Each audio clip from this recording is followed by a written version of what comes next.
Prince Harry went to where the Queen is buried at St. George's Chapel on the one-year anniversary of her death on Friday.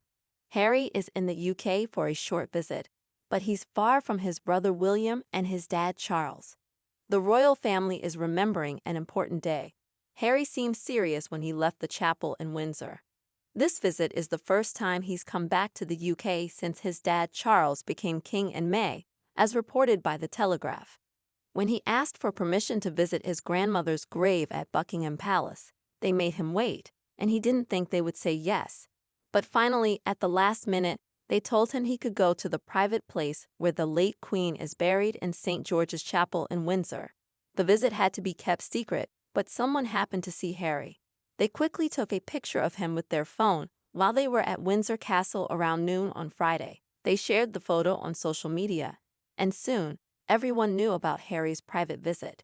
It's important to note that the picture wasn't taken by a random person. It was taken by one of Harry's friends. Buckingham Palace was checking if Harry could keep the visit a secret, but he didn't pass the test because a photo of him coming out of the chapel appeared. It seems like he went there today mainly for a photo opportunity, not because he missed his grandmother, who's buried far away in Scotland and Wales. Both the King and the Prince of Wales remembered the anniversary in a quiet and reflective way in Aberdeenshire. The King and Queen took a short drive from Balmoral to a place called Crafty Kirk. This is where the late Queen used to go for church during her summer vacations. They were accompanied by a small group of Balmoral guests, including the late Queen's niece and nephew, Lady Sarah Chatto and the Earl of Snowdon. They had a private memorial service around 10 a.m. Meanwhile, William and Catherine went to a private church service at St. David's Cathedral in Wales today to remember Queen Elizabeth's life. After that, they met with people from the local community in the cloister. It's not known if they saw Harry, who visited London for the World Child Awards last night. William had also done his royal duties in Bournemouth, which is 100 miles away, on Thursday. It's important to note that Queen Elizabeth II might not be happy with Prince Harry's actions since her death a year ago. He has said that the Queen would approve of him, but some people who knew what she went through in her last years of life don't think she would be pleased. Lady Colin Campbell shared her opinion that the Queen would be looking down on Harry with horror because of the way he has turned out. Lady Colin added, "I'm not saying the Queen didn't make amends before she passed away, but what I am saying is that she definitely didn't approve of Harry's path, and any claim otherwise is simply not true." She made these comments after Prince Harry mentioned his grandmother in his speech at the Wild Child Awards in London on Thursday night.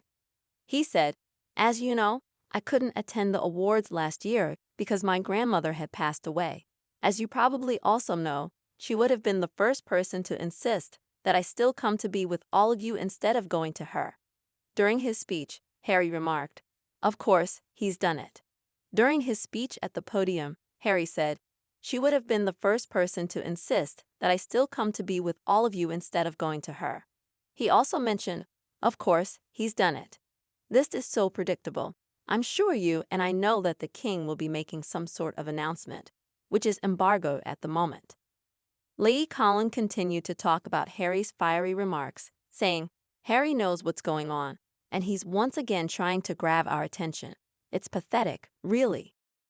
And experts believe that Prince Harry is becoming a significant challenge for King Charles and the monarchy. These concerns have been explained by writer and broadcaster Senior Craig in her article for Sky News. She began the conversation by discussing the threat Prince Harry poses to King Charles on the upcoming anniversary of Queen Elizabeth's death.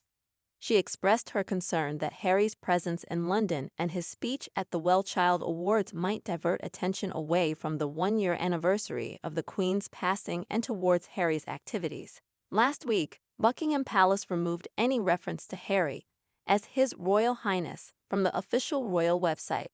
Royal experts noted that 15 representatives from Commonwealth countries also plan to cut off the status of certain members of the royal family due to corruption concerns. Furthermore, more than half of the population supports the idea of removing Prince Harry from the line of succession to prevent him from ever becoming king. An exclusive poll conducted by the Mail on Sunday found that out of 504 people surveyed, 52% were in favor of stripping Prince Harry of his position as fifth in line to the throne, placing him behind his brother, Prince and William's children, George, Charlotte, and Louis. Only 27% of those polled opposed this idea, while 21% had no opinion. Additionally, 51% of those surveyed believed that Harry and his young family should have their royal titles revoked. Currently, Prince Harry and his wife hold the titles of Duke and Duchess of Sussex, and their children, Archie and Lily, can use the titles of Prince and Princess, as they are the grandchildren of the reigning monarch, King Charles. Harry could choose to give up his titles, but it's unlikely because he relies on his connection to the British royal family for recognition, income, and to maintain his privileged lifestyle. He is not financially independent. Prince Harry is unhappy that he had to give up his honorary military titles, and he and his wife, Meghan Markle, stepped back from their royal duties, as explained by a well-known royal expert.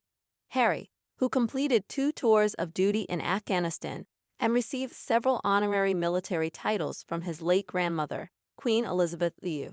These titles included Commodore-in-Chief of all small ships, Diving Honorary Air Commandant Davary Huntington, and Captain General of the Royal Marines. However, in February 2021, about a year after Harry and Meghan stepped away from their royal duties and relocated to North America, he was formally removed from all 3 of these titles. Biographer Robert Johnson believes that Harry still feels upset about losing his military titles.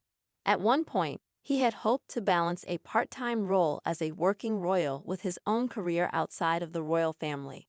He dislikes the fact that he is no longer Captain General of the Royal Marines and that he has been removed from these positions. Mr. Johnson shared on TV's Royal Beat on Monday that if Harry had remained in the royal family and not chosen a different path, he could have been very beneficial to the country and achieved even more during his time in that role. Buckingham Palace has stated that the couple could not continue their life of public service, and as a result, Harry's military titles will be given back to the Queen. The honorary military roles and royal patronages held by the Duke and Duchess will be returned to Her Majesty. The decision by the monarchs to remove her grandson's titles was seen as the last step in distancing Harry from the royal family. Earlier, they had taken away the couple's HRA titles and prohibited them from using the term royal in their business ventures. Despite leaving royal life, Harry has maintained his connection to the military through the Invictus Games, which he established in 2014. These games are an international sporting event for wounded, injured, and sick servicemen and women.